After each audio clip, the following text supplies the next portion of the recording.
Welcome to मार्गी.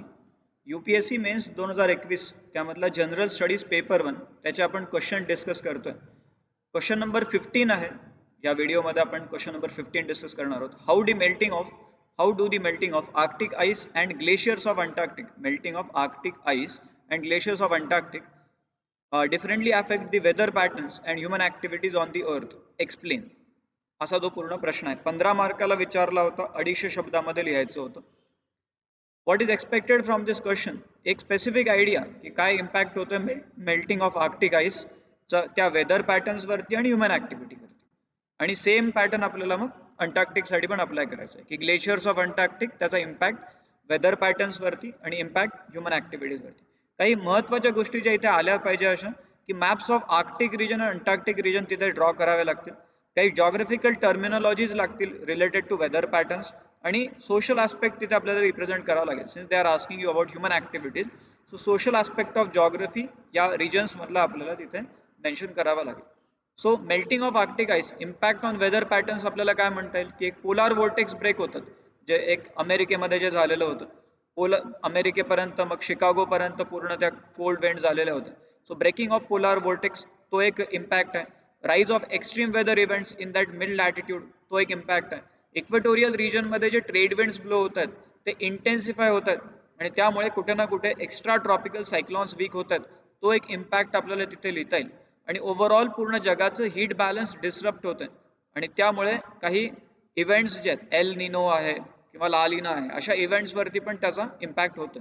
So impact on the weather पॅटर्न्समध्ये हे लिहिता येईल मेल्टिंग ऑफ आर्क्टिक आइसबद्दलचे. देन इम्पॅक्ट ऑन ह्युमन ॲक्टिव्हिटीजमध्ये काय लिहिता येईल तर फिशिंग ॲक्टिव्हिटीज अफेक्ट होतील, कारण कोल्ड मेल्ट वॉटर जे आहे ते आईसचा जो मेल्ट वॉटर आहे तो पाण्यामध्ये येणार आहे, त्यामुळे फिशिंग ॲक्टिव्हिटीज अफेक्ट होतील. इकॉनॉमिक ऑपॉर्च्युनिटीज त्यामुळे हॅम्पर्ड होणार आहे. ओव्हरऑल लाईफ सायकल लोकांची अफेक्ट होणार आहे, कारण ह्युमन बॉडी पर्टिक्युलर कंडिशन्सला अडॉप्ट झालेली असते. परमाफ्रॉस्ट, थॉईंग ऑफ परमाफ्रॉस्ट त्यामुळे मिथेन बाहेर येऊ शकतो आणि ग्लोबल वॉर्मिंगमध्ये त्याचा कॉन्ट्रीब्युशन राहू शकतं.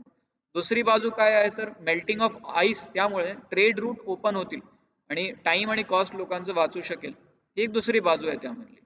Wien we talk about this WWF website त्यामध्ये पण हे 6 ways loss of Arctic ice impacts everyone याबद्दल आपल्याला माहिती तिथे दिलेली आहे. So this also you can refer. Melting of glaciers of the Antarctic impact on the weather patterns त्यामध्ये काय आहे तर एक अटलांटिक मेरिडिओनल ओव्हरटर्निंग सर्क्युलेशन त्याची इन्स्टॅबिलिटी तिथे तयार होणार आहे. That is one impact. दुसरं काय आहे की impact on the climate of Atlantic ocean region की कोल्डर विंटर्स होतील, हॉटर समर्स होतील. ओव्हरऑल क्लायमॅटिक डिव्हिजन्स जे आहेत त्यामध्ये डिस्रप्शन्स बघायला मिळतील. मेल्टिंग ऑफ ग्लेशियर त्यामुळे सी लेवल वाढणार आहे आणि ओशन करंट्सवरती पण याचा इम्पॅक्ट होणार आहे. राईज इन सी लेवल म्हटल्यावरती डूम्सडे ग्लेशियर बद्दल आपल्याला तिथे बोलता येईल. डूम्सडे ग्लेशियर बद्दल काय आपल्याला पेपरमध्ये बातम्या बघायला मिळतात. So Antarctica Doomsday Glacier inching to a fatal end. It could lead to 25% rise in the global sea level. That is the kind of impact of this melting of Doomsday Glacier. Impact on human activities मध्ये काय आहे तर extreme weather events South America, Africa ह्या भागामध्ये आणि त्यामुळे लोकांच्या लाईफवरती direct impact त्याचा होणार आहे. सुनामी असेल, सायक्लॉन असतील, अशा प्रकारचे events.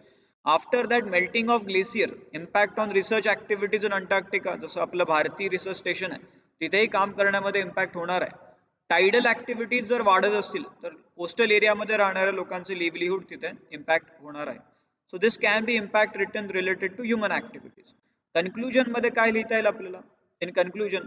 So what exactly is the impact of the Arctic region and Antarctic region, दोन्हीचा काय इम्पॅक्ट आहे on both weather patterns and human activities, आणि त्याला आपल्याला तिथे एक आपण म्हणू शकतो की अवॉइड करणं किंवा मिनिमाइज करणं त्या इम्पॅक्टला किती गरजेचं आहे त्याबद्दल आपल्याला कन्क्लुजन मध्ये लिहिता येऊ शकेल. So in this way we can write this answer. Thank you.